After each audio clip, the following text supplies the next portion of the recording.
being a famous footballer, but his father had other ideas. I'd rather be in the streets of Havana breakdancing, and yet I was forced to do this silly movement.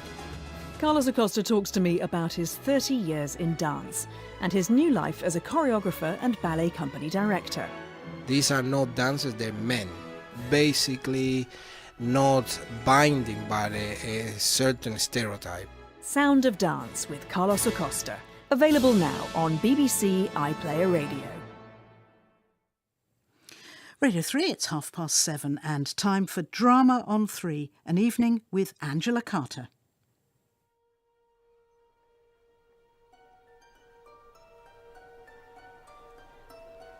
You're back from school for the Christmas holidays, picked up from Condicote Station and on your way home when you stop off to buy muffins from Bob the baker. A little old man you met on the train has asked you to give a message to a woman standing outside Bob the baker's. That little old man seemed to know that you would want muffins. And there she is. That's the woman, wearing a ring set with garnets. You are to say, "The wolves are running." And she just nods and slips away through the crowd. You don't know who she is or what it means.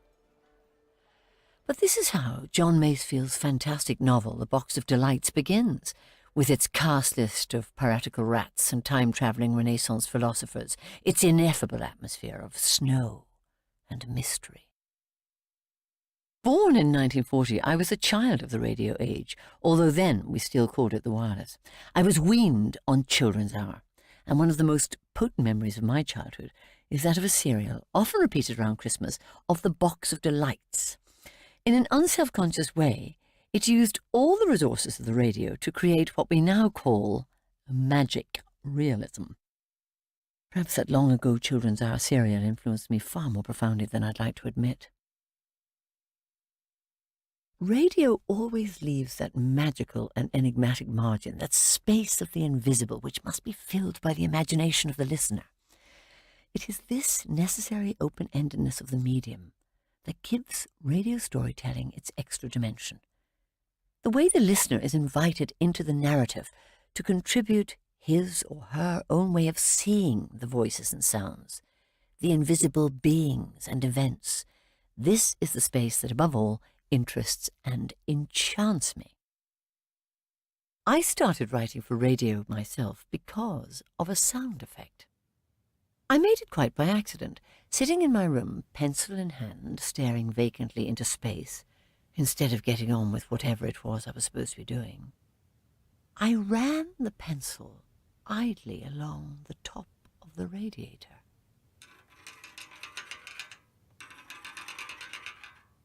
It made a metallic, almost musical rattle. It was just the noise that a long, pointed fingernail might make if it were run along the bars of a birdcage.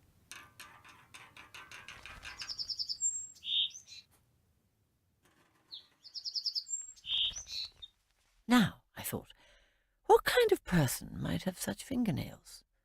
Why, a vampire, famed for their long, sharp fingernails, all the better to eviscerate you with, my dear. Now, what kind of vampire would have both long, elegant fingernails and an elegant, gilt birdcage? A lady vampire, perhaps. I alliterated her.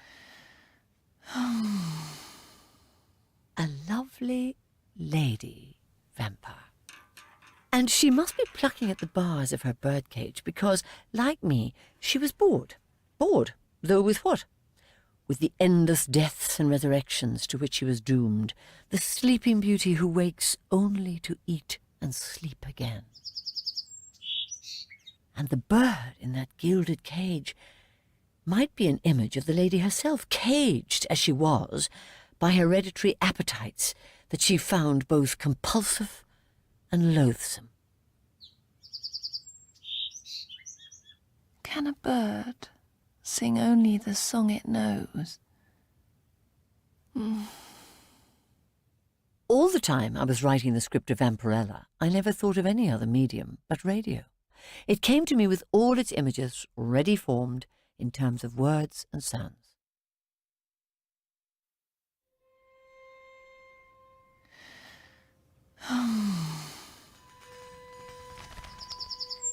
Can a bird sing only the song it knows? Or can it learn a new song? Said the lovely, lonely lady vampire, running the elegant scalpel of her fingernail along the bars of the cage in which her pet bird sang.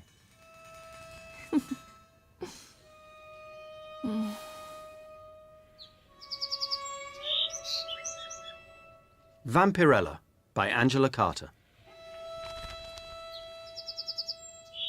My demented and atrocious ancestors habitually sequestered themselves from the light of the sun in solemn, indeed lugubrious, heavily curtained apartments.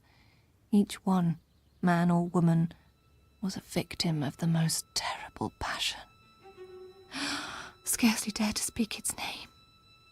Even the meanest fiend in hell shuns the company of my kind. I am compelled to the repetition of their crimes. That is my life. I exist only as a compulsion. A compulsion.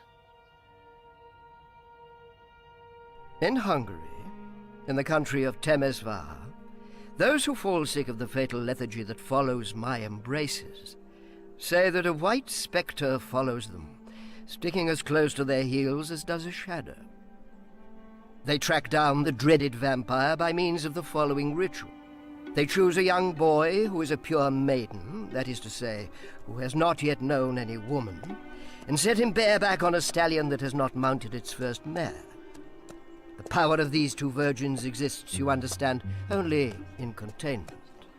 Like me, like she, they possess the mysterious solitude of ambiguous states. They are not linked into the great train of generations. We are all unnatural.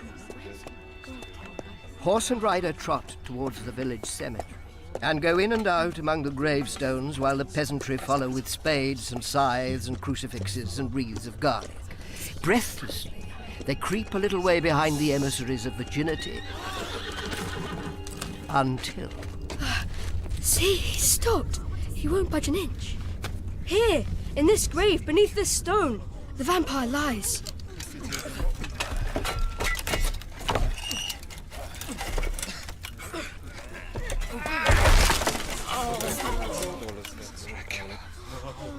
There the quarry lies, as ruddy in the cheeks as if I had nodded off to sleep in my shroud. I might have been taking a little after-dinner nap, replete, pacific. The priest takes up a heavy sword.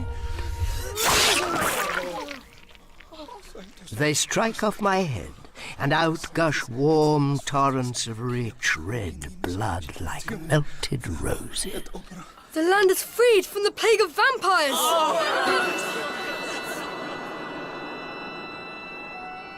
Endlessly I attend my own obsequies. Softly, enormously, across all my funerals, my fatal shadow rises again. But love, true love, could free me from this treadmill, this dreadful wheel of destiny. Oh, my little girl. I'd love to see you lie quiet. My daughter, the last of the line, through whom I now project a modest, posthumous existence, believes herself to be a version of the Flying Dutchman, that she may be made whole by human feeling, that one fine day a young virgin will ride up to the castle door and restore her to humanity with a kiss from his pure, pale lips.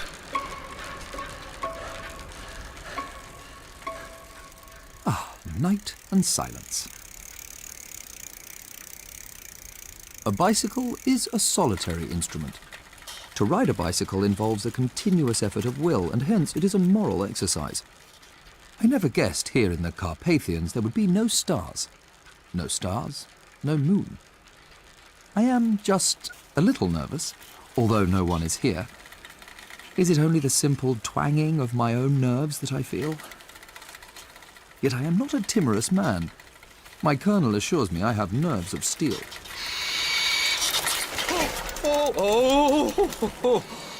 Nothing but a nightbird. The cry of a nightbird momentarily startled me so that I nearly fell. To ride a bicycle is in itself some protection against superstitious fears, since the bicycle is the product of pure reason applied to motion. Yet, like all the products of enlightened reason, the bicycle has a faint air of eccentricity about it. On 2 wheels in the land of the vampires, a suitable furlough for a member of the English middle classes. My first choice was the Sahara, but then I thought perhaps a more peopled tour would be more fascinating. Nobody is surprised to see me. They guess at once where I come from. The coarse peasants titter a little behind their hands, le monsieur anglais, but they behave with deference. For only a man with an empire on which the sun never sets to support him would ride a bicycle through this phantom-haunted region. Now we approach a rustic bridge. Something atavistic, something numinous about crossing whirling dark water by no moonlight. And when he crossed the bridge, the phantoms came to meet him. I do believe that now I am so frightened that when the front wheels of my bicycle jolt upon that stone, or is it the skull of a wild beast? That skull or stone I see before me in the tremulous light of my headlamp, I will go flying from my saddle and tumble headlong into the stream.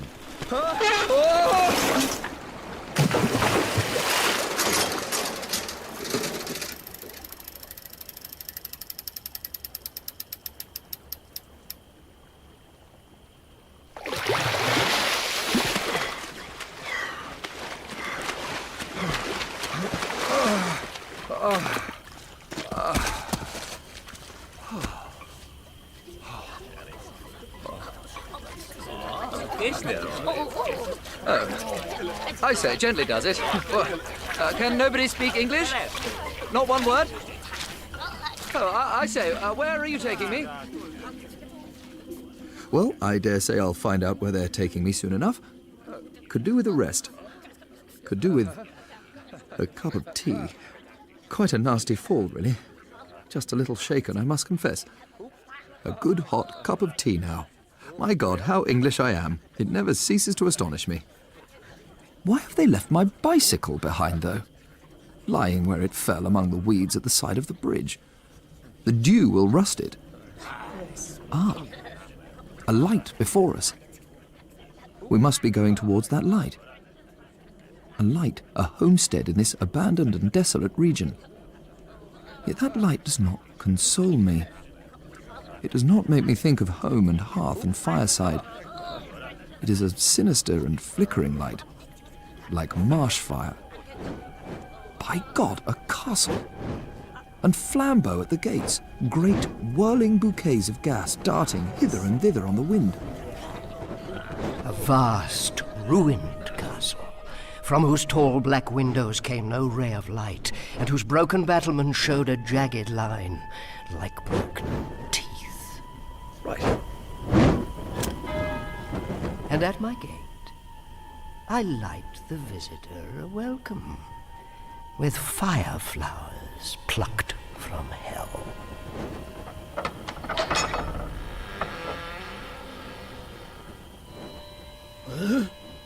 The gatekeeper, a horn lantern in his horny fist, lighting up constellations of cobwebs.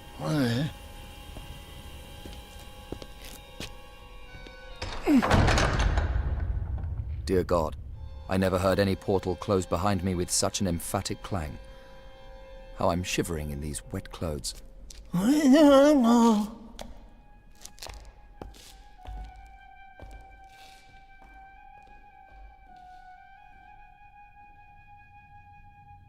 Good evening. Must be the concierge's private quarters. Quite clean, quite comfortable. Bit Spartan. Guns on the walls. No speak English, eh? Well, I dare say we'll get on well enough. Ah, a change of clothes. Ready laid out as if they were expecting me. Why, just my size. Huh. That nice piece of worsted, this suit, and a fine silk shirt, monogrammed upon the breast. Oh, a Cyrillic delta, indeed. That's better.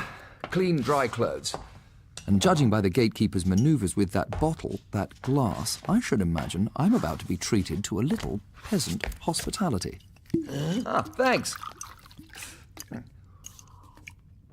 Oh, some kind of vodka, very strong, warming. I'd certainly not say no to another. Now, what are you up to? Getting me some black bread, is it? Black bread and cheese, I could do with a bite, I must say. I suppose I'll be lodging here for the night. Only one bed. Perhaps I'll doss down on the floor with the dog. Hey, boy. Down, boy, down. Backing away from me now. Oh, come, the English have a traditional affinity for dogs. Oh, but not, perhaps, for such dogs as you great slavering, fanged monster. Yes, wild dog indeed.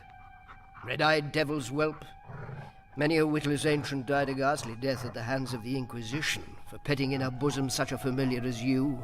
If you are a good dog, and don't bite the carpet or foul the floor, my daughter will throw you a juicy bone, a femur with some scraps of flesh still on it, perhaps.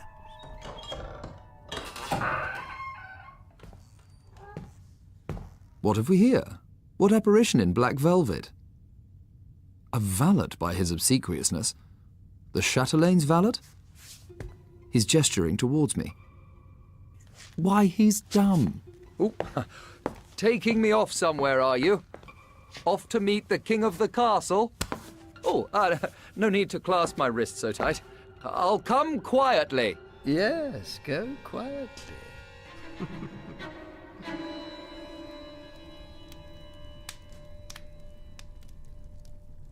Fee, fi, fo, fum. I smell the blood of an Englishman. Oh, it's only my poky Scots humour that preserves my sanity. I am the lady of the castle. My name is exile. My name is anguish. My name is longing. Far from the world on the windy crests of the mountain, I am kept in absolute seclusion. My time passes in an endless reverie, a perpetual swooning. I am both the sleeping beauty and the enchanted castle. The princess drowses in the castle of her flesh. Hush, hush, my dearie, don't distress yourself. Cold. So cold, Mrs. Bean. The wind creeps in through the cracks in the old stone and the fire never warms me. Now, you just stop feeling sorry for yourself and eat up your egg. Look, I've cut up your bread and butter into soldiers for you. Shall I eat up the nice soldiers? Like a good girl, now. Oh, your hands are like ice. Since a child, so cold. Always cold. I should like to go to a land of perpetual summer and let the petals of a flowering tree fall upon my face as I lie in the warm shade and sleep without the fever of this eternal shivering. But could even Italian summers warm me, when not all the fires of hell might do so? Countess, now, you just stop your whining. Shunned by fiends. Does my beautiful daughter sense her father's posthumous presence? Or is she indeed a portion of myself? Good evening. In the dark, luxurious room, I make out two figures beside the little fire. A craggy dame with pepper and salt hair dragged back in an austere bun, upright as a standing stone, and a young lady, seated. Good evening to you. May I present you to the Countess? Welcome. Welcome to my castle. It is so lovely to see a new face. I rarely receive visitors, and nothing, I assure you, animates me half so much as the presence of a stranger. The castle is so lonely. Only the people from the village come here to bring milk and eggs and a little fresh meat. Sometimes they bring me a benighted traveller if they should have happened to have stumbled across one. Well, my castle is famed for its hospitality. You must forgive the shadows. My eyes, an affliction of the eyes. I can only see clearly in chiaroscuro, a condition my family shares with the cat.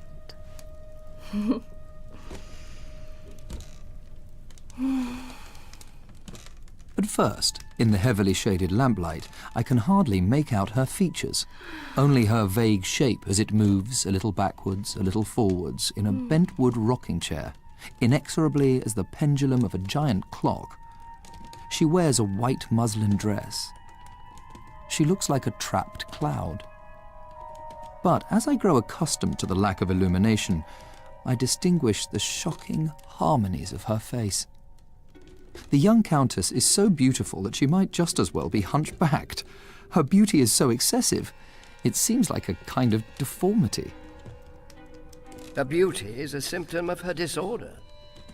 There is about her not one of those touching little imperfections that reconcile us to the imperfection of the human condition. She is a masterpiece of appearance. She's far too fine an imitation of a woman.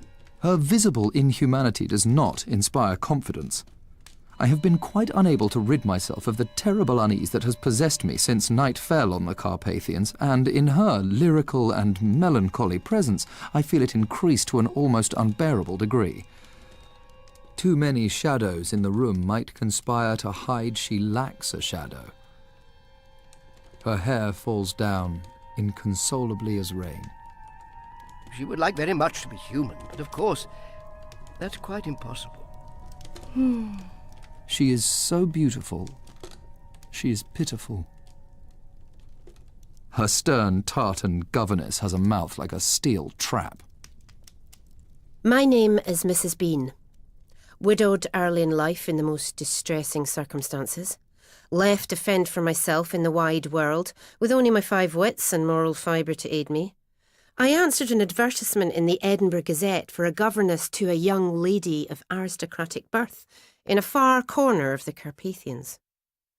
They offered an unusually high salary, but my attention was particularly attracted by the fact that they offered to pay only the one-way fare. That is, the fare out. My interview took place one winter's evening in the drawing room of a luxurious suite at a sumptuous but discreet hotel. Someone I took to be the Count's personal valet, a deaf mute in a livery of the most funereal black, ushered me into his presence. Only a little lamp glowed on a corner table, yet in order to shield his oversensitive eyes from even those few rays it emitted, the Count had donned a green eyeshade. I was to learn that darkness was the exclusive element of this most unfortunate family. How pale his face was, livid I should say, yet perfect gentleman.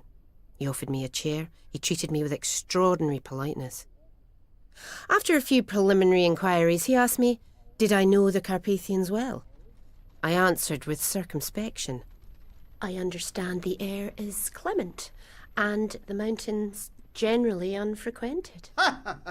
Dark, scarcely tenanted forests. A peasantry rotted deep in the most degrading superstition.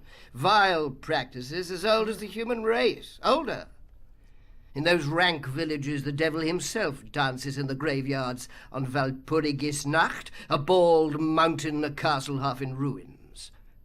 Had I, he asks, rather than an attraction for his phantom-haunted homeland, perhaps, instead, personal reasons for choosing to exile myself so far away from Scotland? I thought then, whoa, he must read the newspapers. Maybe he knows more about me than I well ken. Well, sir, I must reluctantly confess that I do have personal reasons of the most pressing nature for wishing to leave Scotland at the first opportunity, and destination, you might say. No object. My daughter, your charge will not grow up to be as other women. Already, by an exquisite irony, she shows signs of unusual beauty, and yet her soul is already darkened by the knowledge of her fate. She is the last bud of a great tree of darkness, the final child of the oldest, most deeply cursed line in all the fatal Balkans. Blood, blood, blood is her patrimony, Mrs. Bean. Father to son, Mother to daughter, endlessly the taint leaks back in time. The silver bullet, the stake through the heart. Oh! Oh.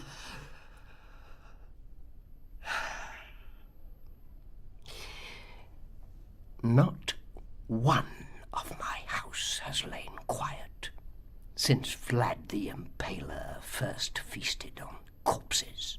There's a little taint to every clan, sir. Nobody's perfect.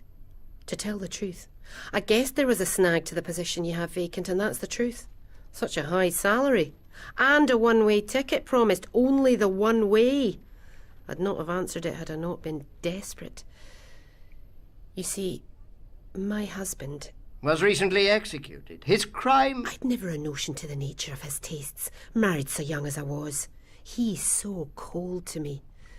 Then that dreadful night, when he came back from the graveyard with his fingernails full of earth and a bloated look about him. Blood will out, he said, and laughed like a hyena, aptly enough. Necrophagy. Blood will out. The black blood of Sawney Bean, who strewed the beaches outside Edinburgh with dead men's bones. Times was hard. Sheep dying in the field for drought. The landlords grasping, bleeding us white with taxes. Corn took blight and rotted in the fields. The plague came, and hunger, worse than plague. We poor folk dying for lack of a crust. Ditches crammed with the corpses of the poor. So I says to my Jeannie, the outlaws' life's for us.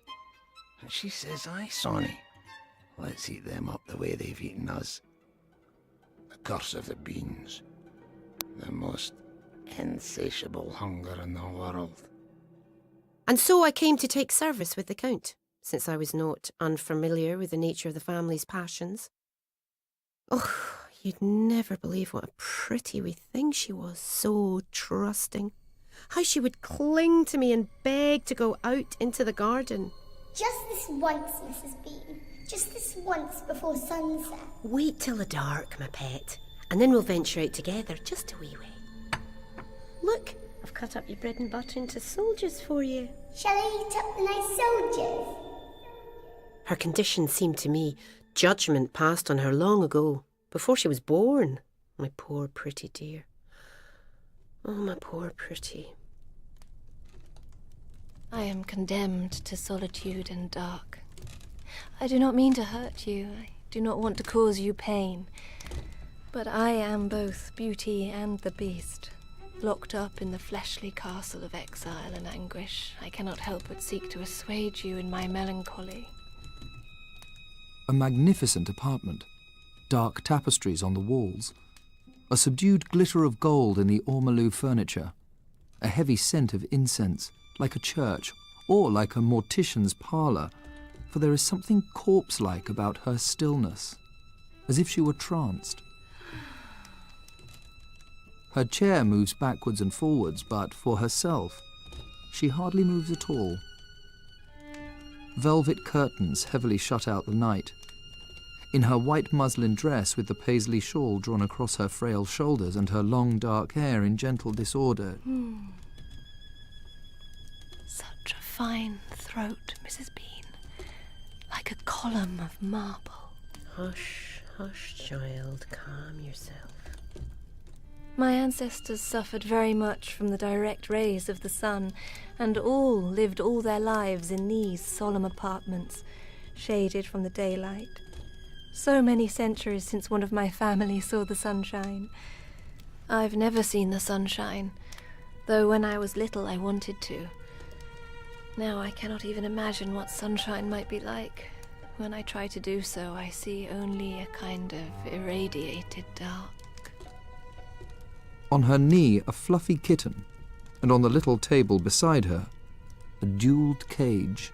I ordered my daughter a jewelled bird cage from Fabergé in Petersburg for a present on her 15th birthday.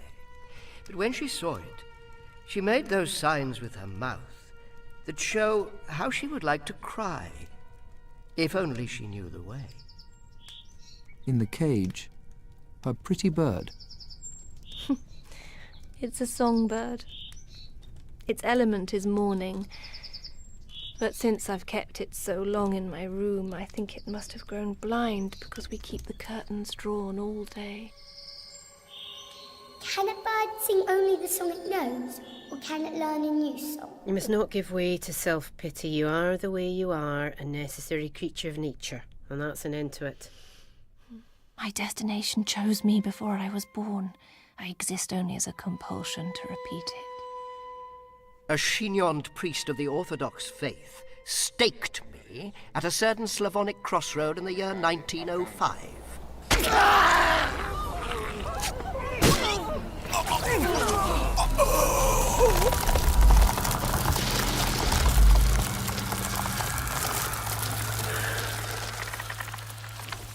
So end all the line of Vlad the Impaler. Have you come far today, young man? From the village in the valley. I fear I can't pronounce it. How unexpected, how splendid to be amongst English speakers once again. I so much wanted to give the peasants a message about my bicycle, but they couldn't make head or tail of what I was saying, of course. Please sit down. There, in that deep armchair beside the fire. Be cozy, please. Tea? You're just in time for tea. Tea? Yes, milk and sugar, 2 lumps. Thank you. A fine silver service. A kettle on a spirit lamp and cups of such fine china her fingernails tap out carillons as she performs the tea ceremony. She is trying to allay my suspicions. She has put on such an innocent look. Will you take a little shortbread? Mrs. Bean, my governess, makes it for me herself. Shortbread, delicious. Delicious. So here I am, with a cup of tea in my hand, good, strong Indian tea brewed in a silver teapot, not one of those blasted samovars, and in my hand a piece of homemade shortbread. After the Gothic terrors of the early evening, now I find myself taking tea in a cunning imitation of an Edinburgh drawing room at 5 o'clock on a November evening. Ah, how snug. And yet, the angel of inquietude stirs her uneasy wings in every corner, and I cannot in the least subdue a trembling in my hands. When the tapestry figures shiver in the draught and seem out of the corner of my eye to perform a weird dance, the hairs on my nape helplessly rise, and when she bites her shortbread biscuit, I see how curiously pointed her teeth are, like the teeth of those Melanesians or Micronesians or Polynesian islanders who file their canines to a fine point. Her teeth are too white, too delicate for human teeth. What little there is in the room shines through her too white, too delicate fingers. What long, what pointed nails. How I'm shaking. Unease. Disquiet. Fear? Yes. Fear. But not yet. Quite terrified. Oh. Oh, Puss. What an unexpected honour for you. Puss scarcely ever takes to strangers. Pretty pussy. Pretty pussy. I have 2 pets, my cat and my bird, and Mrs. Bean takes care of me. But most of the time, I sleep. I sleep during the daytime. You've just caught me as I wake up. Usually I wake about nightfall. Oh. That's the dawn for me. We have an affliction of the eyes in my family. The eyes are inverted, you understand, and so we see best at night. I have an affinity for the cat, for all night creatures. Owls, beasts that hunt by night. Ah, Puss, I see you like having your ears tickled.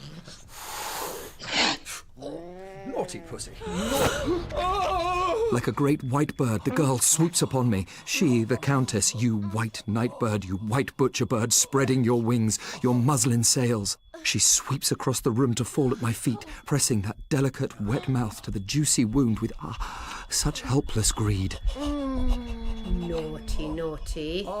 I feel the needles of her cannibal's teeth. I feel the suction of her tongue. Countess, but you are a naughty wee thing. The poor pretty dear, she can't help it any more than the kitten could help it. I've grown used to it. At first, I could hardly bear it. Those night walks in the woods. She'd bound off and come back in a little while with blood on her dress, making those faces she makes when she wants to cry, but she can't. Poor wee thing. She drinks as deeply as she can. Her face is contorted with avidity. Only now, clenched like a leech to my wrist, does she seem truly alive, truly present. She has come back from wherever it is she goes and briefly possesses herself. Now I know where the fear which inhabits these mountains makes its home. Here, in this perfumed boudoir, lodged in the frail flesh of this beautiful young girl. She drinks as deeply as she may, then, fainting, slips onto the carpet. Lapsed into such torpor, the Scotswoman can hitch her in her arms as lightly as if the Countess were made all of rags. Oh, there, my dear. There, my precious. And I, dizzy, sick, can do nothing but clasp my scratched hand protectively with the whole one and gaze at the governess with wide eyes of wonder. It's her passion. Such has been the dreadful passion of her house since Vlad the Impaler founded the line. Now she will sleep a little. She'll return to her almost habitual trance. The valet will show you to your room. My bicycle? Oh, you'll not be needing that. I fear you'll never leave the castle, young man. We'll send home to your folks that you met with an accident somewhere in the Carpathians. We've got it down to a fine art now, providing for her tastes, covering up the traces. Over and over again we've done it. Over and over. Now you must rest in your room. I shall not wish you sweet dreams. When she feels the need, she'll come to you.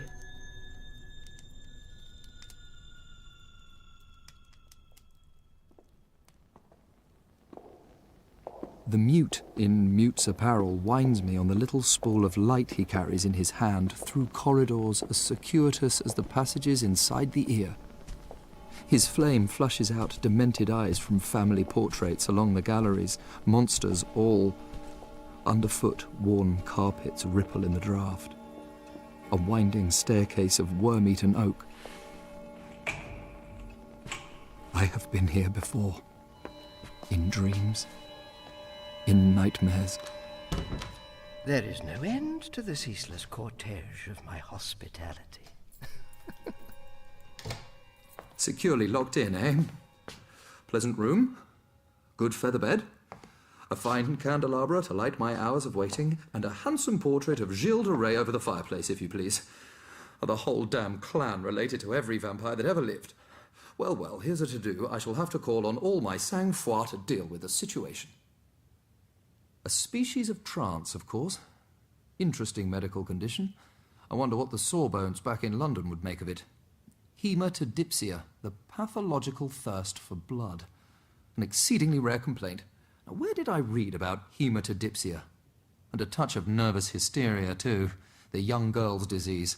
I wonder if the family finances could run to a trip to Vienna, to those Jewish doctors who stretch you out on a couch and let you tell them how you always wanted to murder your father. Wonder what the governess thinks she's up to. Feudal loyalty, I suppose. Stick to the line of Vlad the Impaler through thick and thin, no matter what. Even do the Countess's pimping for her, in spite of her Edinburgh rectitude. Seen queerer things on the northwest frontier, and that's the truth. All the same, it's a pretty pickle. Yet what a lovely creature. Poor, reclusive girl with her weak eyes, and so beautiful. And round about midnight, pale as water, stooping a little beneath her burden of old guilts, the beautiful somnambulist will turn the key in the door and come into my room on suave, silent feet. She will lay me down upon that narrow bed and feast upon me. And when I think of that, my shudder is not precisely one of pure terror, although the rational bicycle rider at war with the pulsing virginal romantic in my heart tells me I must, in my dealings with this lady, beware above all else of masochism. Mrs. Bean. Just you lie quiet a while. Mrs. Bean. His kisses. His embraces. His head will fall back, his eyes roll, stark and dead. Poor bicyclist. He has paid the price of a night with the Countess, and some think it too high a fee, while some do not. I will say this. We shall have to get the kitten put down. My, oh my, Pussy, you really gave the game away, didn't you now? Too soon, too soon. She can't resist it for one moment. The sight of blood produces a singular effect on the metabolism of we unfortunates. Then, only then, do we wake from the curious kind of waking swoon that passes for consciousness amongst us. We seize upon the wound and worry it with our pointed teeth until the liquid life flows down our rabid gullets in torrents, floods. Drained, empty as a crushed grape, the victim drops to the floor. The wineskin of his body has been emptied, and we are fat and drunk upon his life. Sometimes death comes in an erotic disguise. She is your bride. She will sheathe you in lilies. I am the darkness and solitude from which you come, to which you will go. She stirs. How handsome he is. How the little pulse in his white throat throbs. First I was content with rabbits or lambs. Then one night, walking in the churchyard, my very sensitive nostrils twitched to sniff the fragrance of a new grave. Rising from her catafalque, the Countess wraps her negligee about her. So delicate and damned, poor wee thing. Quite damned. Yet I do believe she scarcely knows what she's doing. Hell's her destination. All roads lead her there. So off you go, my pet, and play. One by one, I shall blow out the candles for her.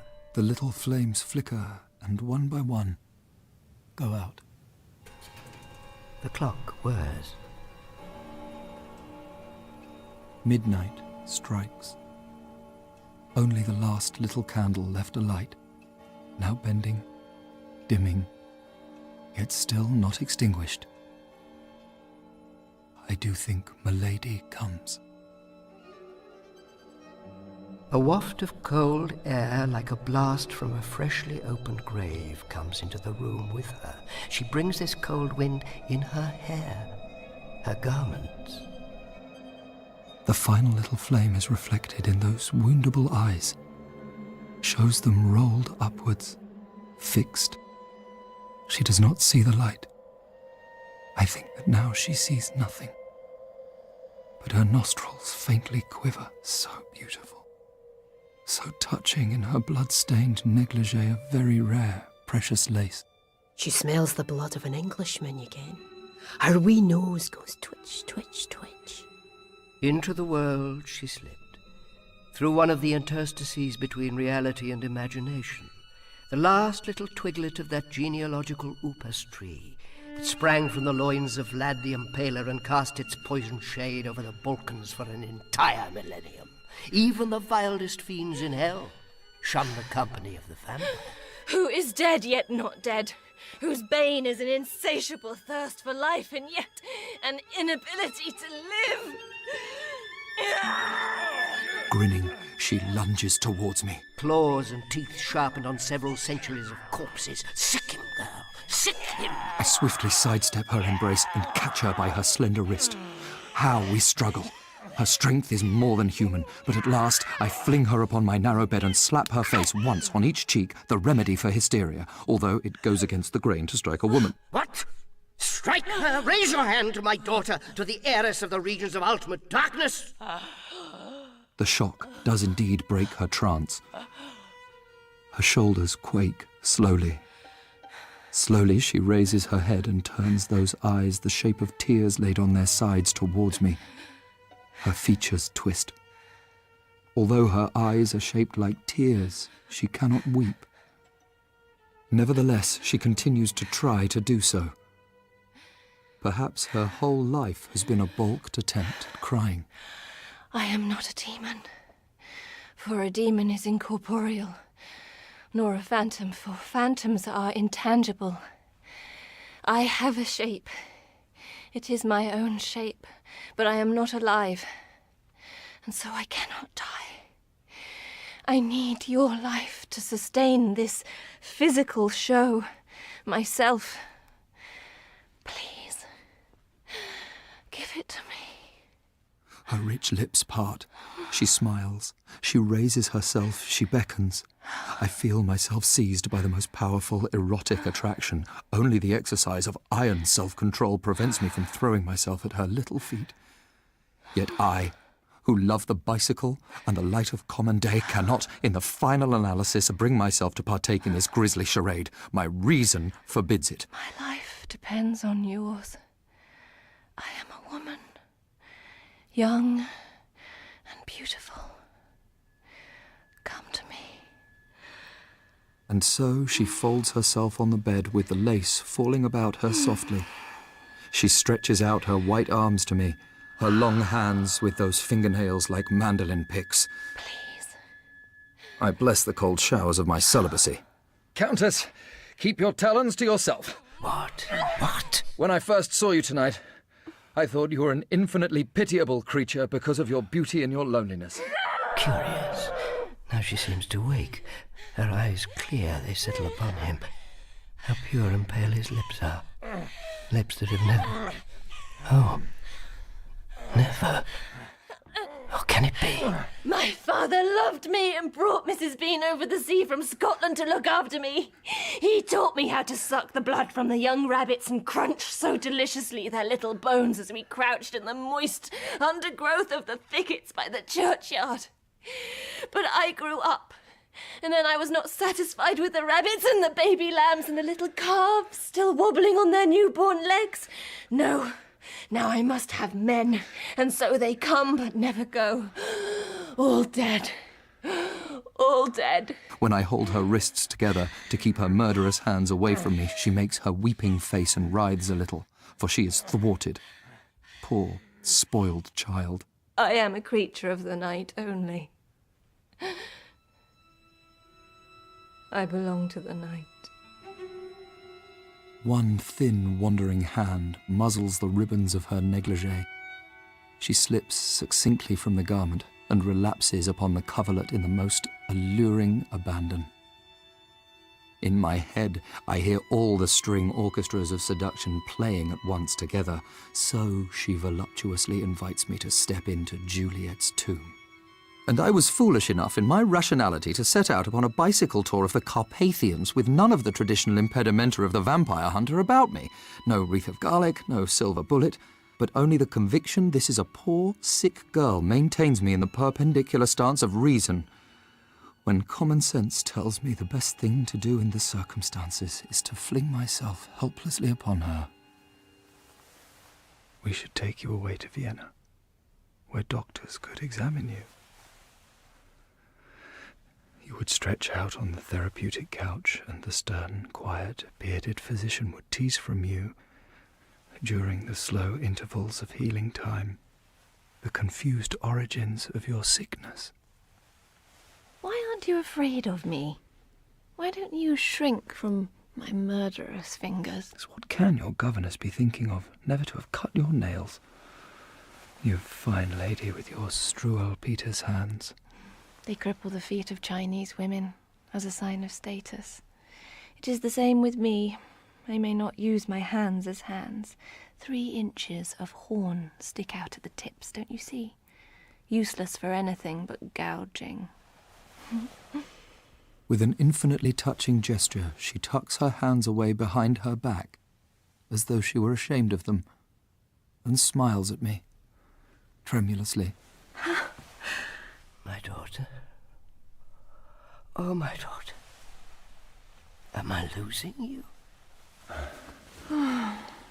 With no thought of passion, heaven forbid, only of consolation, I take her in my arms. How warm you are. How you warm me. I find it difficult to breathe. My little girl, don't you remember me? Don't you remember sucking the delicious bones of the baby rabbits? I never in all my life felt warm till now. She leans her head upon my shoulder with the most moving simplicity, and I gently stroke her disordered hair. If I sang you my Liebestod, you would not understand it. I never liked Wagner. Heavy, decadent stuff. Do you think you could sleep, my dear? Choking. Airless. She's rich enough to pay for treatment in all conscience. Oh, the poor girl. A ghastly affliction. I feel almost a healthy sleepiness come upon me. Could you give a good night kiss? I am infinitely moved. Softly with my lips I touch her forehead as if I have been kissing a child good night.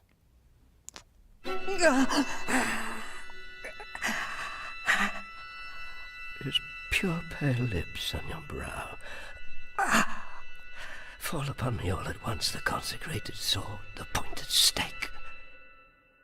I always knew that love, true love, would kill me.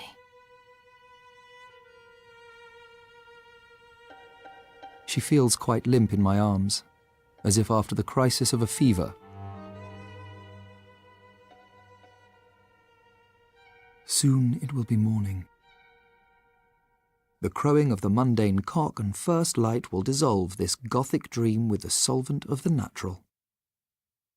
Yes, perhaps I shall take her to Vienna, and we shall clip off her fingernails and take her to a good dentist to deal with her fangs. Oh, is a millennium of beastliness to expire upon a kiss? There are some things that, even if they are true, we must not believe them. I existed only as a symbolic formula. I was a woman, young and beautiful. A little curl dangles over her forehead and moves with her breathing. Sweet. So sweet. Oh, I don't believe your silly tales. Just the hysteria of a young girl in this isolated place in the back of beyond with only the family portraits for company. Look, now she sleeps deeply. I could do with a spot of shut-eye myself. It's been a heavy day.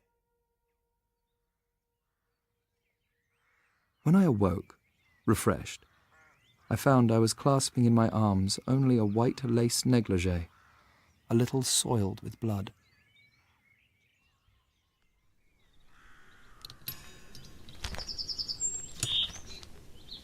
Fly away, birdie. Fly away.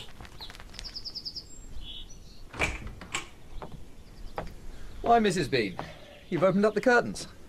My goodness, what a view. Let a breath of fresh air into this mausoleum. A glorious morning. I sent a man to look after your bicycle. You'll be wanting to get on with your tour after you've had your breakfast. Well, the Countess. I regret most bitterly you should have visited us at a time of mourning. The last of the line, you understand. They'll say Mass for her in the chapel. I, myself, being a freethinker, will not attend. I'm well provided for in the will, of course. I shall return to Scotland as soon as the estate has been wound up and open a girls' finishing school, perhaps, or a boarding house. Not a mutton pie shop, you'll be glad to hear. May I see her?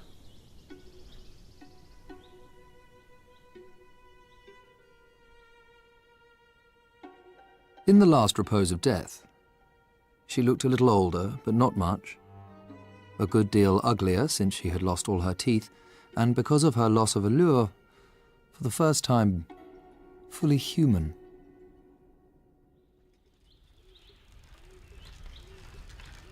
I sped through the purged and rational splendours of the morning, but when I arrived at Bucharest, I learned of the assassination at Sarajevo and returned to England immediately to rejoin my regiment. The shadow of the fatal Count rises over every bloody battlefield. Everywhere I am struck down. Everywhere I celebrate my perennial resurrection.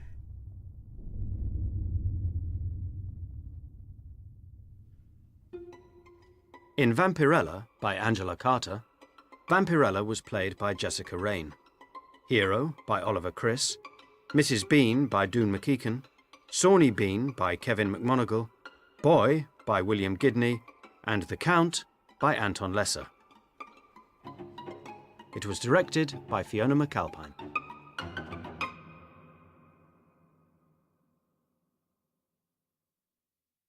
I feel I ought to confess that I have not told you the whole truth about it. I was talking about radio drama in general and Vampirella in particular, and I said that Vampirella was inspired by a sound effect. But there is another story. I was living in Bath in the early 70s, that charming, poignant, useless city, and there I met a young academic named Christopher Frayling. I used to sit at the back of his lectures, smoking a quiet fag and minding my own business. He told me about a book he was writing on the 19th century vampire. I got quite interested in this. And he was planning to visit the Carpathian Mountains for research, following in the footsteps of Jonathan Harker in Dracula. And I thought that was, well, I was rather tickled by that idea. So my naive, overeducated, young hero on a bicycle is based on Christopher. In fact, when I had written Vampirella, I made him a present of the typescript. Yeah. Now you know all. I do like sound effects, however. But of course the principal means of sustaining the radio drama illusion is language itself. It may be richer and more evocative by far than that of real life, can release itself entirely from the conventions of everyday speech, can explore all kinds of rhetorical devices and linguistic tricks in order to do the work of sustaining an imaginary world. Because of the absence of the visual image, radio drama need not necessarily be confined to the representations of things as they are. Radio drama starts off from a necessary degree of stylization. It has always attracted and continues to attract the avant-garde. It is a medium that writers love. There is also radio's capacity to render the inner voice, the subjective interpretation of the world. It is, par excellence, the medium for the depiction of madness, for the exploration of the private worlds, of the old, the alienated, the lonely. I must confess, I've been tempted to write my own play about a notable madman, and I succumbed to that temptation, as you will shortly discover. Working on the fruitful paradox that radio is the most visual of mediums, because you cannot see it, I decided to paint some pictures in radio.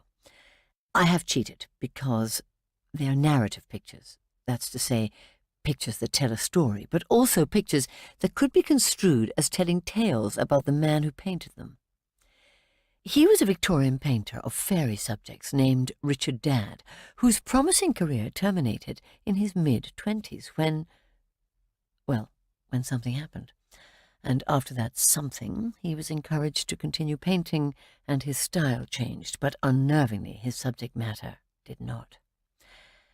I don't know how it would have been possible for me to discuss Dadd in the way I wanted in any other medium than radio, with its ability to cross-cut from subjective to objective reality, from the apparently real to the patently imagined.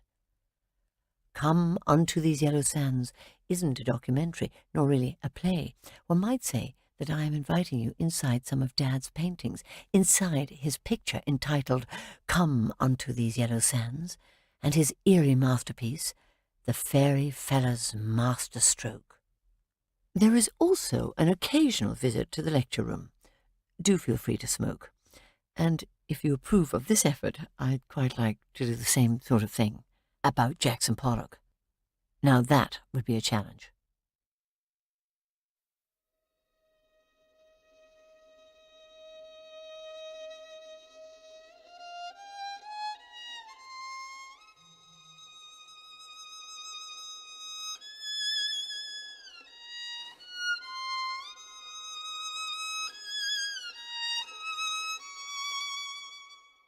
Come unto these yellow sands, and then take hands, curtsied when you have and kissed the wild waves whipped.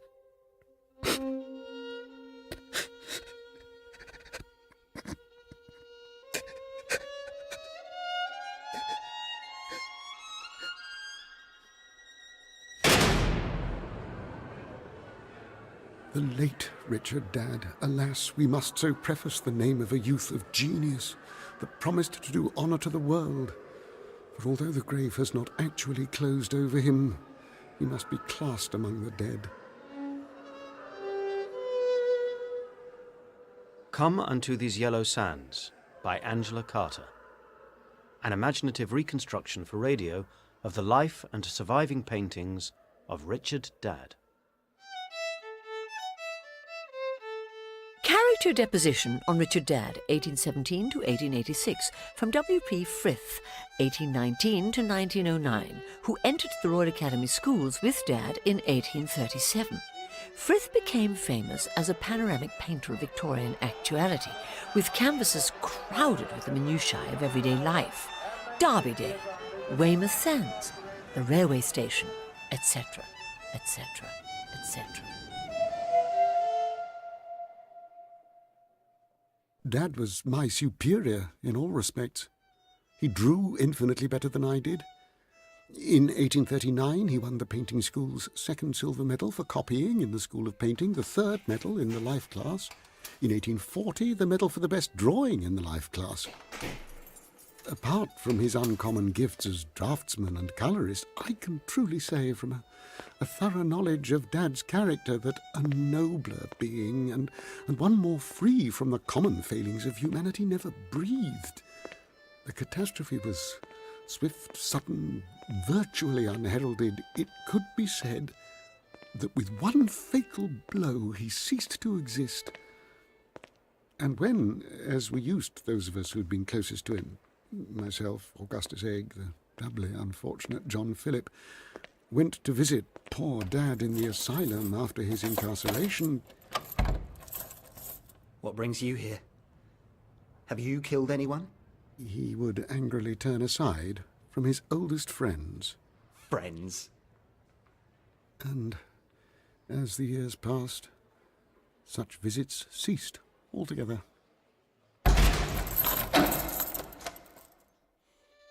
He who had borne a nature of the noblest stamp, a mind of the most sparkling brilliance, lost to us, lost. Amongst that lonely multitude of distracted souls, he crouched over those paintings of his madness that might best be seen with the aid of a magnifying glass, such was the minuscule scrupulosity of their details. Or playing plaintive country airs remembered from his childhood on an old fiddle somebody'd given him.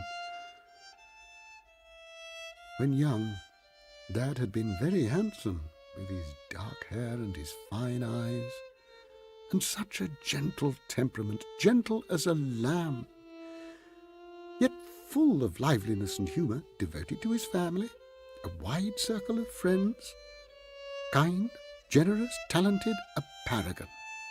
So much beauty, virtue and genius at 20, as if the fairies had touched him. Training at the Royal Academy Schools of this time consisted largely of drawing from classical sculpture and casts until the student was considered proficient enough to enter the life class.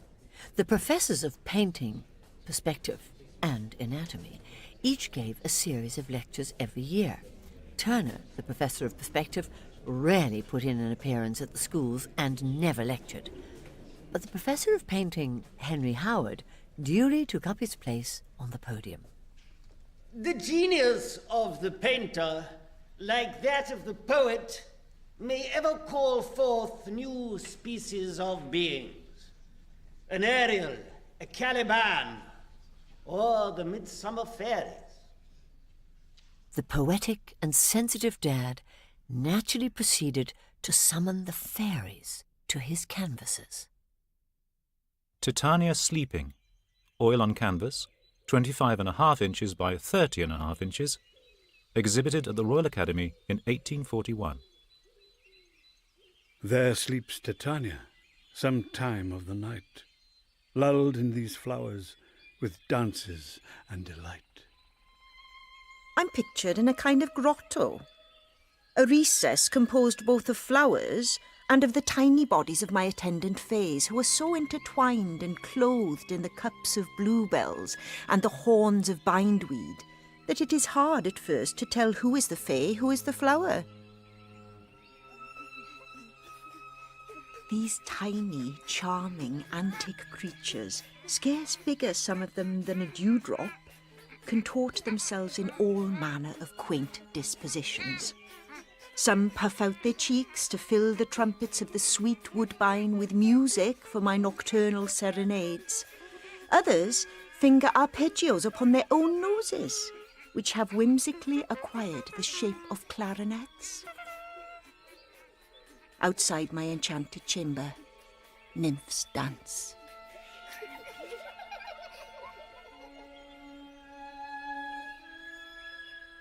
The tranquil and timeless light of fairyland, the quintessential distillation of moonlight, falls on the bare shoulders of my two attendants and suffuses the white rosy-shadowed velvet with which my own succulent limbs are upholstered. My succulent yet immaterial limbs. Above my grotto, there is a kind of arch formed by an interesting monster with a great many leathern wings. The same year, Dad exhibited a companion piece to his Titania at the Society of British Artists. Oil on canvas, 23 1/4 inches by 23 1/4 inches. Puck, whom he painted as a plump, white, juicy child seated on a toadstool of a botanically imprecise description, with directly above my head a bindweed blossom looking not unlike a particularly vulgar satin lampshade, because it dangles a fringe of pendant dewdrops for all the world like glass beads. Around my little pedestal, which looks far too frail to support my Bacchic corpulence, dance dozens of those tiny nudes. Dozens of them.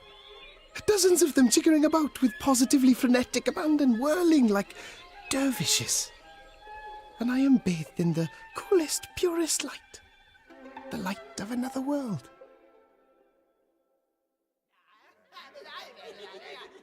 in the same year, Dad exhibited Fairies Assembling to Hold Their Revels, now lost, at Manchester. Ravishingly pretty, but so much so very much prettiness suggests the presence of far too many ugly beings gibbering away behind the painted screen where he pushed them.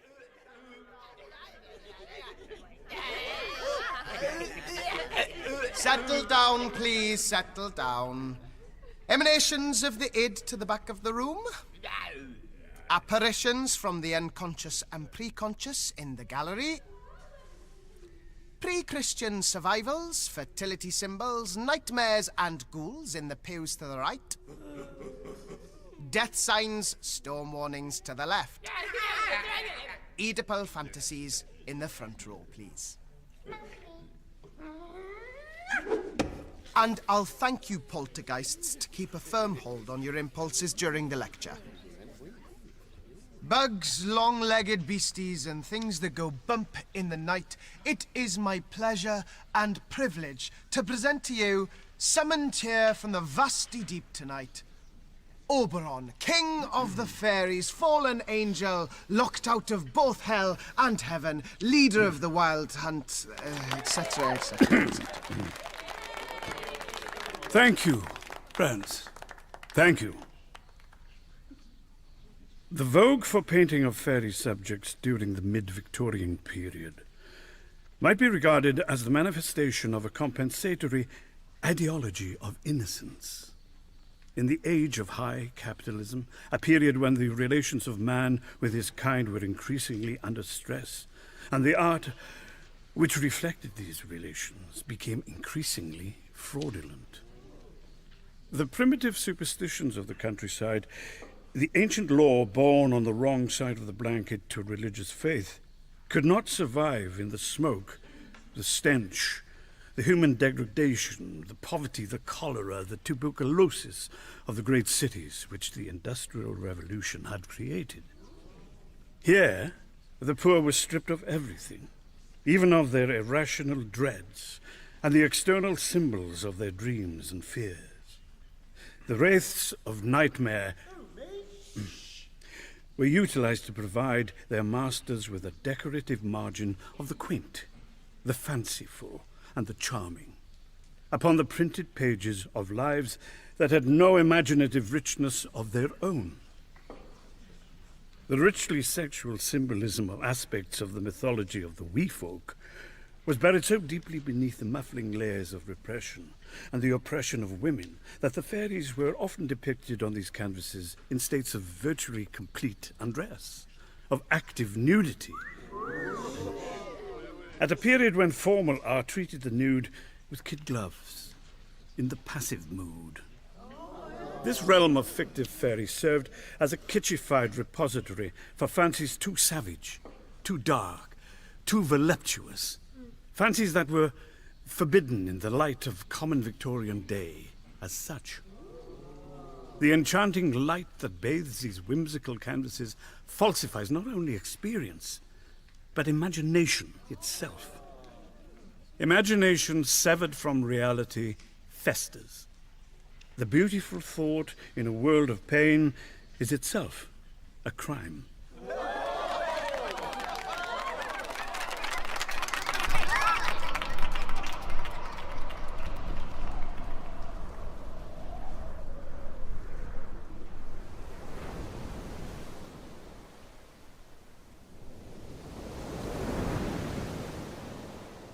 In July of the year 1842, Richard Dadd set out on a grand tour of the historic and picturesque ruins of the Middle East as the companion of Sir Thomas Phillips, a former mayor of Newport, Monmouthshire.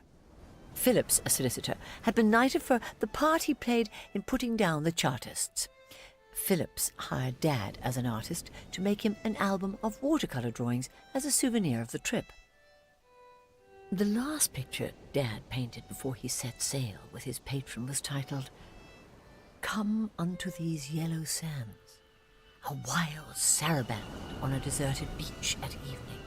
Whirling like dervishes, like dervishes.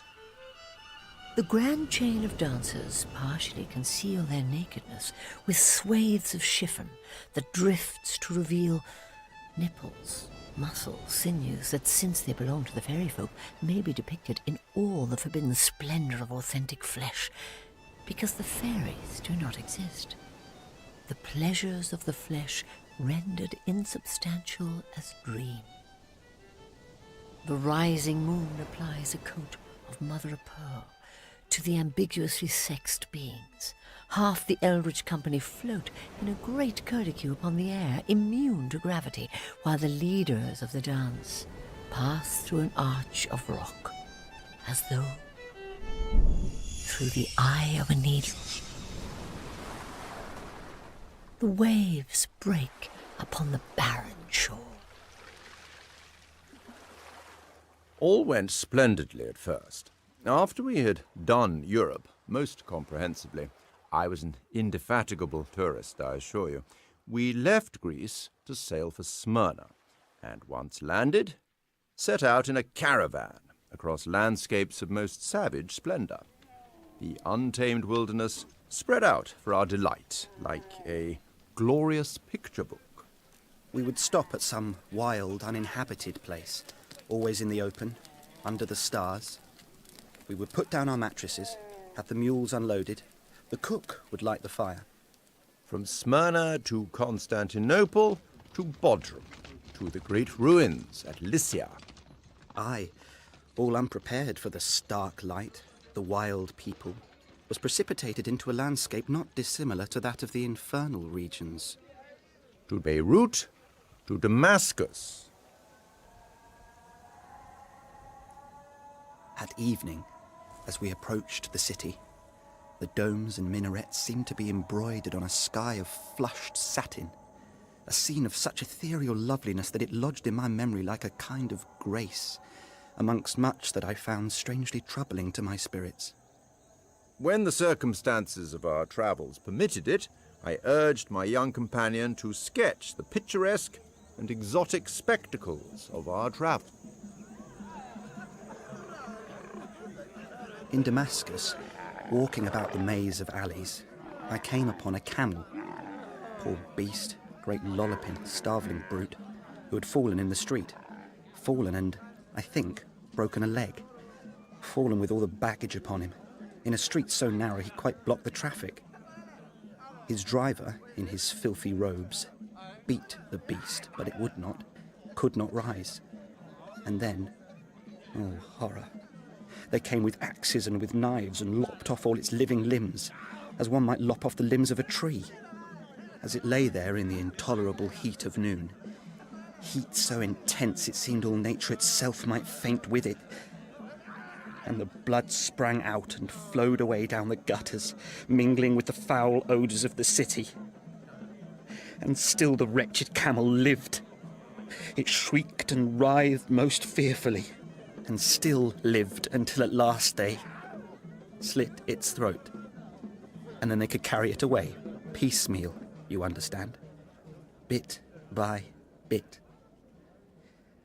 And in that way, the street was cleared.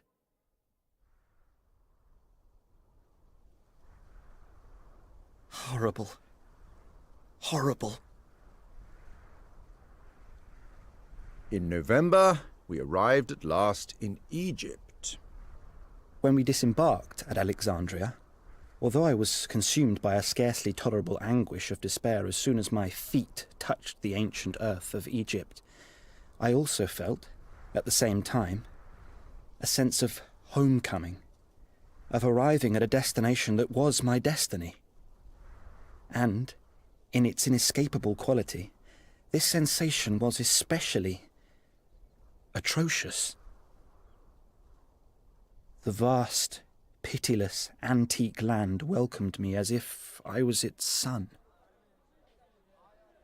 So we stopped a while in Cairo. Good beds at last, clean linen. The hospitable consul provided decent grub. My young companion browsed about the bazaar, searching out souvenirs, antiquities. Effendi? Good morning. Let me display my treasures. Objects d'art, curios, little items from the tombs of the pharaohs, such as beads of faience and cornelian,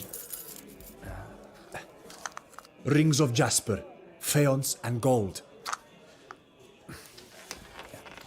lapis lazuli scarabs, blue as the sky, and mounted in gold, tiny figures of the gods. Gods who ruled the sky before Christ was born. Or perhaps one of these small rolls of papyrus, removed from the grave wrappings of the dead, inscribed with the chapters from the Kitab el-Maytum. The Kitab Bel? We call it the Book of the Dead. And I saw before me messages from the beginning of time, in an inscrutable script formed of hawks and serpents, full moons and crescents, undulations as of the frozen wave. The sky burns for you. The earth trembles for you before the birth of the god. Fearful. Wonderful. Hail to thee, O bull of the land of the west. I am one of those gods who cut in pieces the enemies of Osiris. The west? The land of the dead. Behold, Osiris. And the very mention of the holy name, Osiris, made the hair upon my nape stand upright. A shiver of electric dread and holy expectation ran through me. Osiris, the king of the dead, who weighs your heart, Effendi.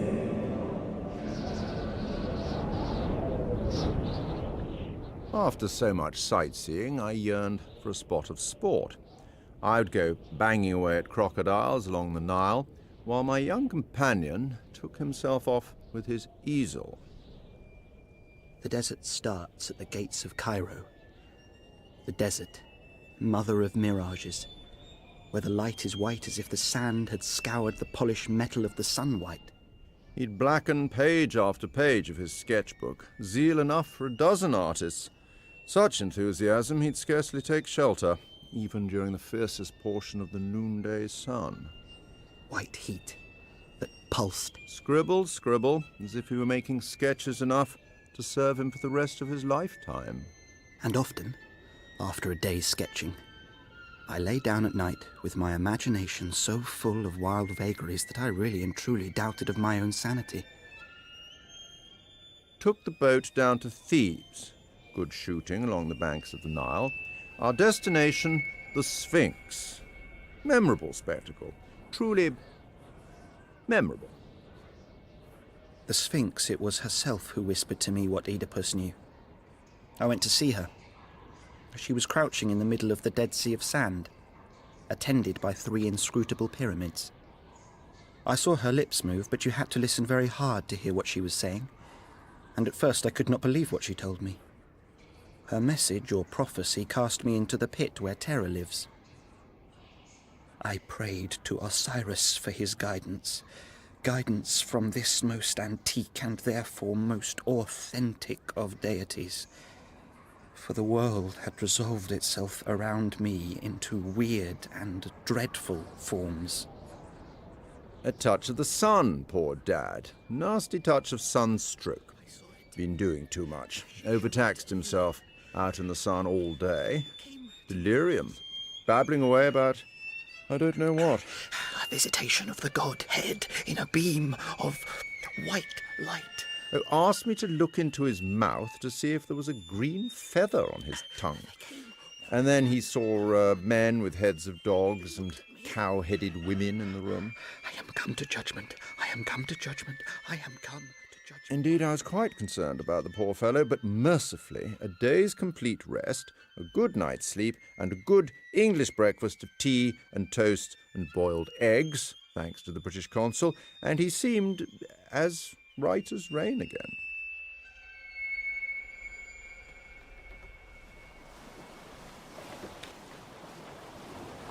Although I recovered from the ghastly hallucinations that my attack of sunstroke procured me, they left me terribly, terribly fearful that I might hearken to those voices of the messengers of death, that I might allow myself to believe in their existence.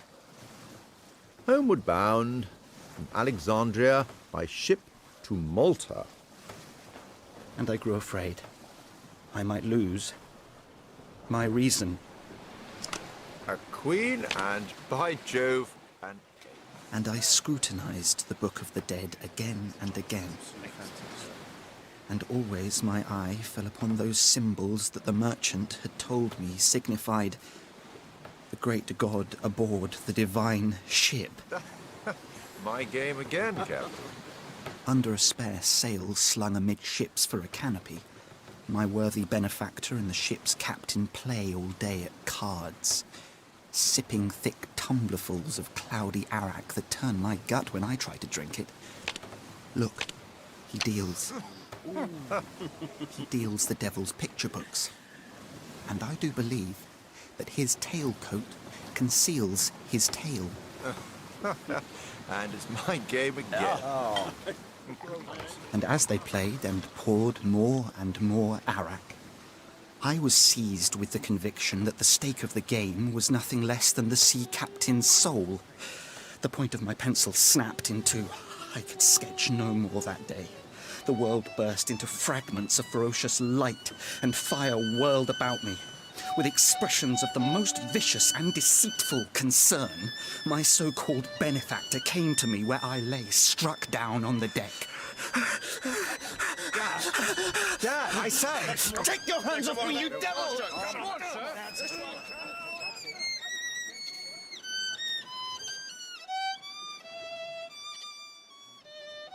We got him to his cabin, at last, sponged him down with cool water, left him in a dark room, and out he came at sundown, full of apologies. Delicate constitution, of course. Artistic temperament. So, we made our way to Rome, where, to my consternation, outside the Vatican... As soon as the Pope, the Holy Father, stepped out upon the balcony, raising his hand in satanic benediction on that obscenely ululating crowd, I understood my sacred duty. I sprang forward. But the servants of the Prince of Darkness laid their hands upon me and restrained me. When we reach Paris, I shall make quite certain that Dad sees a doctor. Although he posed as my benefactor and a father to me, this man, this Phillips, all the time wove the ghastliest plans for the perdition of my spirit that would have come to fruition in Paris had I not given the slip to this emissary of the devil to post directly home. I must confess to you, sir, that since your son returned from the East, he's been behaving in such an odd way that I hardly like to have him visit my studio. He's a little overtired from his travels, the exertion, his delicate nerves. And is he not painting away in his studio, after all? Has he not sent paintings to the Liverpool Academy? Is he not hard at work? A watercolour from this period, Dead Camel, now lost, has been described as a ghastly little invention of desert horror, framed in by demons such as his distempered brain alone could devise. Well, sir, I can tell you that during those 3 months after the poor man's return from abroad, he lodged in my house at Newman Street, London, and in and out he would go about his business scowling furiously, and sometimes suddenly grimacing and showing his teeth in such a wild, distracted way that I grew quite frightened of him. And his clothes, spotted and dirted with paint, something dreadful. But then I thought, he is an artist. He told me, did he not, never to set foot in his rooms, neither to clean them up, nor to bring him water, even for his own ablutions. Never disturb my apartments. He said with vehemence enough to scare you witless. For, he says, I'm engaged in researches upon the enemies of the Almighty, and my rooms are now sanctuaries for the great god Osiris, of whom, whilst in Egypt, I was permitted to become a devotee. Well, we have had strange ones in this house. And since he paid his rent regular, I thought no more of it. Indeed, great cases of books and curios now arrive for him that he'd purchased in Egypt. But I never set eyes on the contents of those chests till after the accident. For he unpacked them in perfect secrecy. And yes, he said we should give him nothing to eat, for according to his religion, he must prepare his own diet. Ex over omnia. All things come from the egg. I shall eat nothing but eggs, the little emblems of eternity, round, with a germ of new life in the middle. And I shall eat eggs until I become eternal. So that after the accident, we came to clean out his place at last, and found eggshells everywhere. Ground into the carpet, eggshells in the grate, eggshells on all the tome upon tome of lore about ancient Egypt. How I pitied his poor solitary meals. But the walls were covered with a tremendous number of drawings of his friends that he had held most dear. And all of them in these pictures had their throats cut.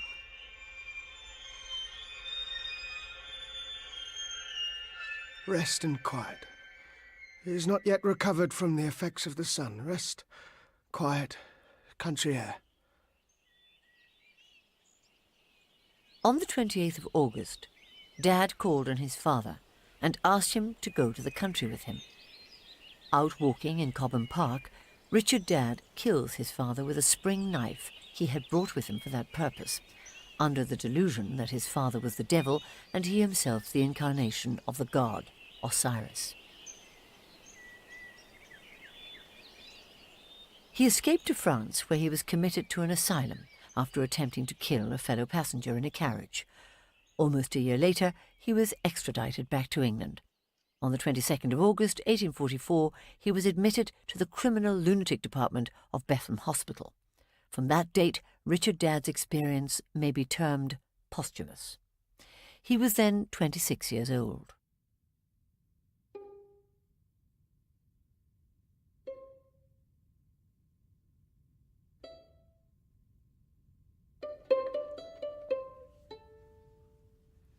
Far Far? away. Far away. You don't want for recreation then? They let you have your old fiddle to make a bit of music with? Far away from this rock and castle of seclusion. Far away. As his physician, I feel compelled to report that his delusion remains fixed and immovable his conversation sometimes exceedingly unpleasant. Colours and canvases have been provided for him. Watercolours, pastels, oils even. They let you paint your own pictures then? He soon resumed painting, but his work suffered a sea change, as if his delusion were an ocean in which he had drowned full fathom 5, or more deeply still, drowned fathom upon unimaginable fathom, lost to us more profoundly than if he had been dead in an abyss of loss, the cruelest of all losses, the loss of reason. In this dreadful isolation, his painting took on an hallucinatory clarity. It underwent a kind of magical petrification. In these strange canvases, the rules of time and space and perspective have undergone a subtle transformation, and there is no effect of either depth or movement, as if everything had stopped still, stock fast, frozen in time at that moment that the fatal blow was struck, the crime Oedipus committed that exiled him forever from the company of those who acknowledge a distinction between inside and outside. Yet there is an almost miraculous intensification of colour, as if he no longer dipped his brush in natural pigment, but in crushed mineral substances, brighter and more shining than those used by painters who inhabit this world. And his work became enormously small, as if the fairies who invaded the most remarkable canvases of his earliest years of solitude were now directing the infinite littleness of the arabesques of the tip of his brush, as if indeed he were not painting fancies, but rather real sitters from a perfectly material realm of concrete dream. Contradiction, Oberon and Titania. Oil on canvas, 24 inches by 29.5 inches, painted by Dad between 1854 and 1858 for Dr. William Charles Hood, Physician Superintendent of Bethlehem Hospital. He shaped the canvas into an oblate spheroid, like the shape of a tear laid on its side. And he has learned some respect for the Queen of the Fairies. Now I dwarf my court. Here come I, Titania, with my gigantic stride. How big I've grown since the time he took my picture when I was sleeping in the glade. I tower over my fairy subjects like Gulliver in Lilliput. I trample them underfoot. There, I flattened her, that winged creature no bigger than my little finger who nestled in the flower bell. Fairyland buzzes with the whir of tiny wings, fays like gnats, like midges, like flies. He has lost his sense of scale. If this enormous butterfly is as big as I, then it is twice the size of the hairy-chested, horned and bearded fairy centaur who leaps across the violets at the viewer's right, drawing upon me a bow in a fairy assassination attempt That suggests Mr. Dad has left a little signature of murder, almost invisible, in a corner, in order to tease. Such a crowded composition. What overpopulation in fairyland. And the noise, the bustle. Huge blue trumpets of the hallucinatory morning glory roll round my feet. They have the fragile solidity of painted tin, like the horns of old gramophones. I have grown very brown, as if my skin had been burned by hotter suns than coaxed his cold kingcups and lilies of the valley out of the earth. The curving petals of these flowers have the waxen and unnatural precision of immortelles, everlasting flowers, graveyard bouquets. They cannot fade because they never grew. Flowers the yellowish white of fangs. He has decided to give me, Oberon, the fierce, proud air of an Arab chieftain or a Kurdish brigand. No doubt he took my features from some sketch or other. of his travels. Observe my eaglish beak of a nose, my fine, crisply curling black beard. And Dad has dressed me in a fringed tunic of Middle Eastern provenance and sandals of an archaic design. I clasp the arm of my pretty page. Horsemen small enough to pass through the eye of a needle ceaselessly parade behind me. The leaves of the plants are flat as palm fans. They might be made of beaten metal. Their edges look as if they could cut you. Cruel things occur diminutively in the undergrowth, which is a complicated web of metal vines in which the wee folk are trapped. No wind stirs, or ever could in this frozen grove. Time does not exist here. She and I confront one another in a durationless present. Dew, everywhere. It hangs in lucid drops endlessly about to fall, never to fall, from feathery grasses that curl above us. Dew blisters the depthless surfaces of the leaves and flowers. Dew, like heavy glass beads, hanging on the folds of our clothes. But the dew isn't wet, it won't drench us. The dew drips like tears, but tears that are dropped from a crystal eye, heavy, solid, mineral, glittering, unnatural. And the earth under the sharp embroidery of the flowers is as hard as ship's biscuit. Ill met by moonlight, proud Titania. What? Jealous Oberon? Ill met by moonlight, proud Titania. What? Jealous Because time does not pass in these wards of absence. Everything acquires the quality of still life. Or as the French would say, nature morte. Yet what can you imagine lovelier than fairyland? Somebody took Dad's photograph as he was at work upon this picture. He turns towards the camera, an immense, haunted, shaggy, bearded head. His eyes opaque, as if they had been put out by pearls.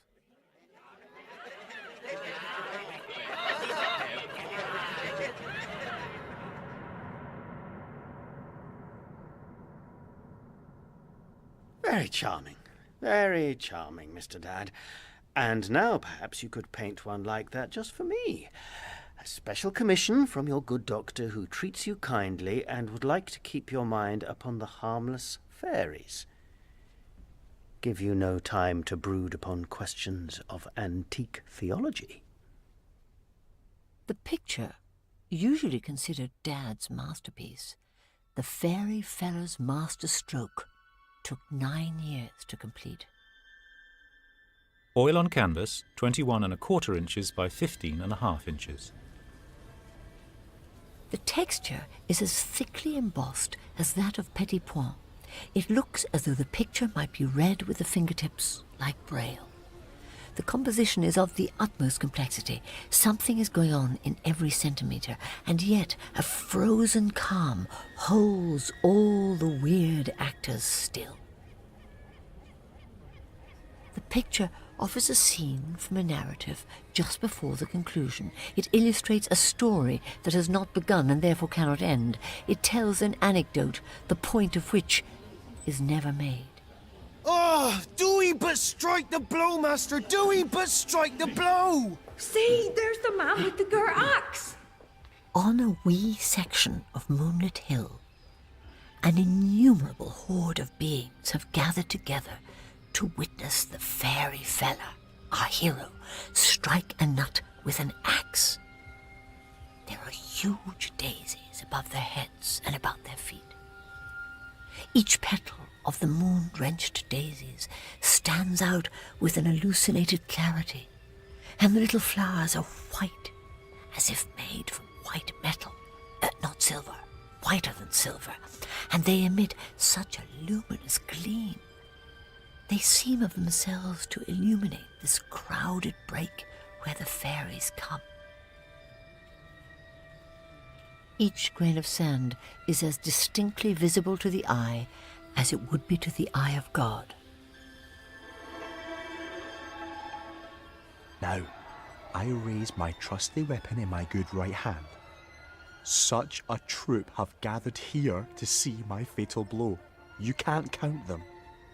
Here we have, all gathered together, soldiers, gypsies, fiddlers in rags and tags and scarlet jackets, masons and carpenters in their aprons come here a-riding on mice.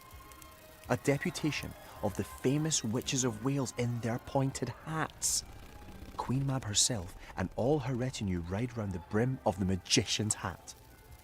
Our laws of space do not apply to this picture, nor do our laws of being. None of the plentiful deformities of the swarm of fairy folk astonishes him. He knows each one and welcomes them, and each element in the picture is given the same existential weight. If each ear of corn, each spiked chestnut husk is rendered with a naturous fidelity, so are the spread, fluttering wings and brilliant garb of the crowd, some of whom are so small they are scarcely visible to the naked eye, as they glide behind a clod of earth, secrete themselves beneath a blade of grass. And their faces are full of indifference, a cruel, fierce regard, a fixed grin on all their tiny faces. I hold my axe high in the air, and I shall bring it down upon this here hazelnut, which I propose to split in half with one stroke, and so resolve the argument.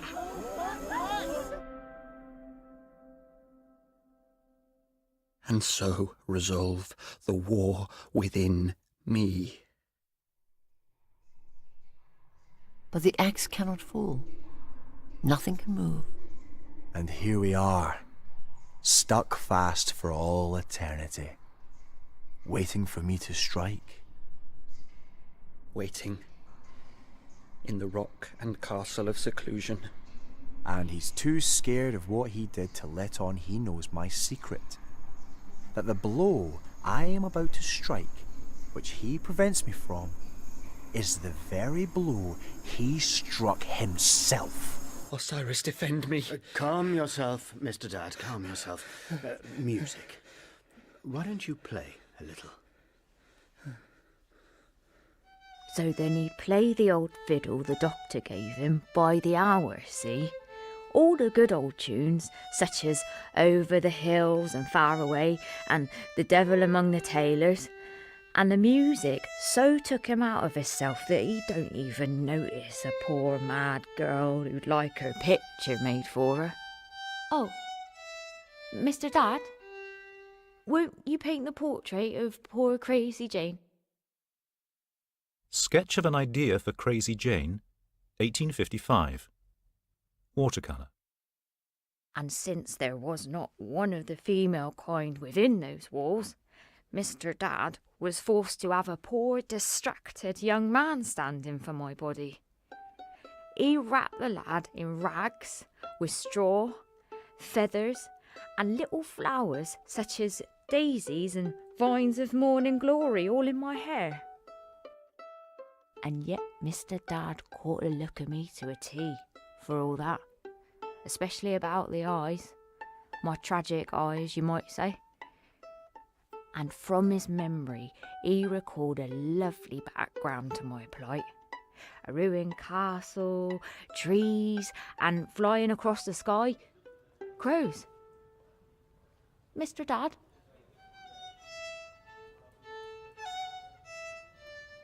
Still playing your old fiddle?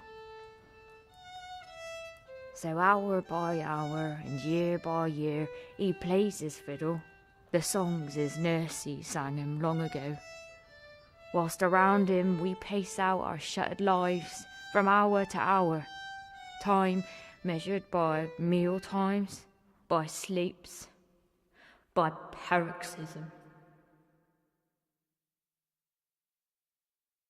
Dad's delusion remained fixed and immovable, his behaviour unpredictable.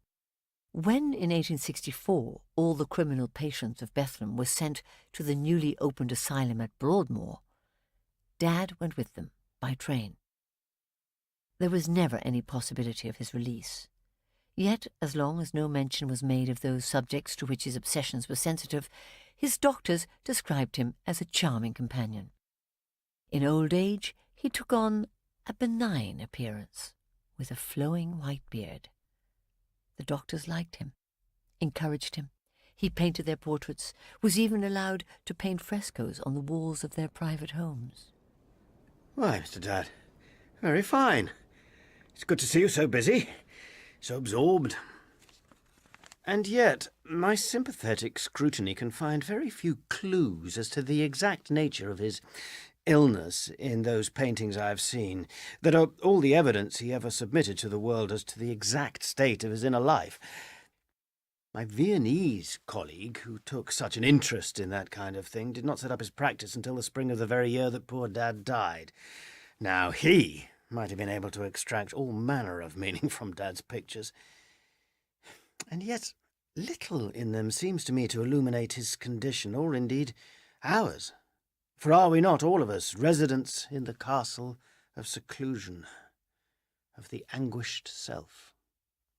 What would have impressed you most about the old boy in his latter years was what a nice old buffer he was. But nothing mad about his paintings, not at all. Not like some of that damn French stuff you see around nowadays. I suppose you could say that the old chap got on with his career as though nothing much had happened.